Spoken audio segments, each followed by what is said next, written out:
If you've ever tried to make a budget and felt overwhelmed, discouraged, or confused, this video is for you. Maybe you opened a spreadsheet, stared at the numbers, and closed it 5 minutes later. Or maybe you followed a budget perfectly for a few weeks, only to fall off and feel like you failed. If that's been your experience, you're not alone. Here's the truth most people don't hear. Budgeting doesn't fail because you're bad with money.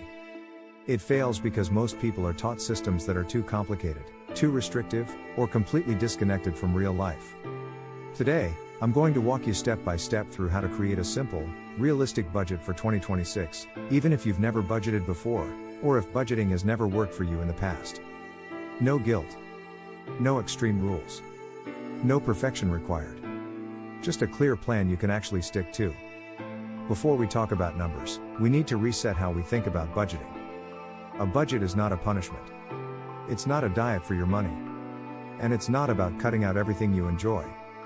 A budget is simply a plan for your money before you spend it. That's it. Without a plan, money tends to disappear quietly. Not through one big mistake, but through small, repeated decisions. Subscriptions you forgot about. Convenience spending when you're tired. Impulse purchases that feel small in the moment but add up over time. With a plan, you're deciding in advance what matters to you. You're telling your money where to go instead of wondering where it went. And for many people, that single shift reduces a huge amount of financial stress. Now let's build your budget, step by step. The first step is knowing exactly how much money you have coming in each month.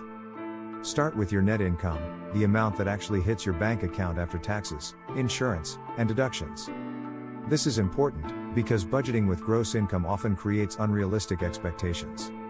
If you're salaried, calculate your monthly take-home pay based on your paychecks.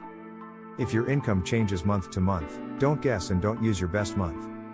Instead, look at the last 3 to 6 months and take an average, or use your lowest consistent month. This may feel conservative, but it protects you from building a budget that only works when everything goes perfectly. Accuracy matters more than optimism here. Overestimating income is one of the fastest ways a budget falls apart. Once you know how much money is coming in, the next step is understanding where it's going. Now we list every expense. This includes fixed expenses like rent or a mortgage, utilities, insurance, phone, internet, and transportation. It also includes variable expenses like groceries, eating out, shopping, subscriptions, entertainment, and personal spending. If you're not sure where your money has been going, that's completely normal. Most people underestimate their spending until they actually look. Go back and review the last 1 to 2 months of your bank and credit card statements. You might be surprised by what you see, and that's okay. This step is about awareness, not judgment. You're not bad with money because you spent more than you thought. You're just collecting information so you can make better decisions going forward. Once everything is listed, we separate expenses into 2 categories, needs and wants. Needs are the things you must pay for to live and work. This includes housing, basic groceries, transportation, insurance, utilities, and minimum debt payments. Wants are things that improve your lifestyle but aren't essential.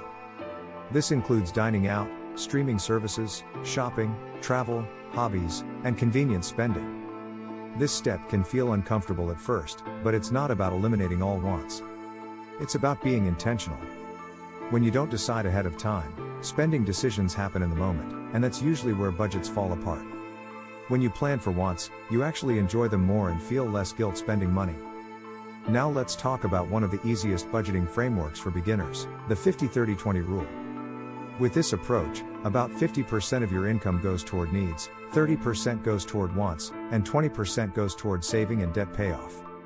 This is not a strict rule. It's a guideline. If you live in a high-cost area, your needs might be closer to 60%. If you're aggressively paying off debt or building an emergency fund, your savings percentage might be higher. The goal isn't to hit these numbers perfectly. The goal is to create a structure that gives your money direction without making your life miserable. Now we turn this framework into a real, working budget. For each category, assign a realistic monthly spending limit based on your actual habits. For example, you might decide that $400 for groceries feels doable based on what you've spent in the past. You might set $150 for eating out, $50 for subscriptions, and $500 for savings. If your total expenses are higher than your income, don't panic. This is extremely common the first time people budget. Start by adjusting once before touching necessities. Even small changes can make a difference. Canceling one unused subscription, eating out one less time per week, or setting a small limit on impulse spending can free up more money than you expect. A budget that is too strict will fail quickly. A budget that allows flexibility is much more likely to last.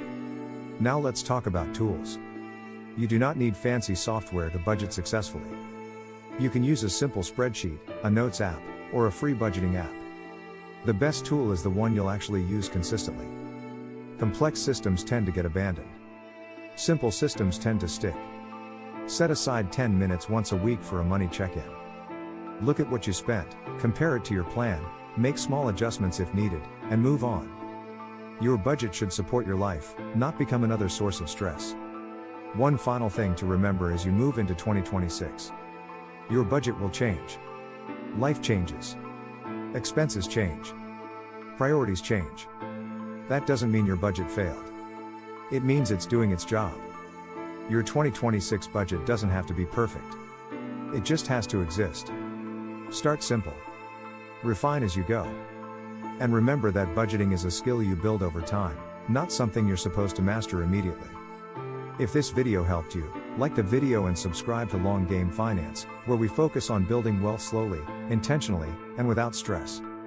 And comment below, what part of budgeting do you struggle with the most?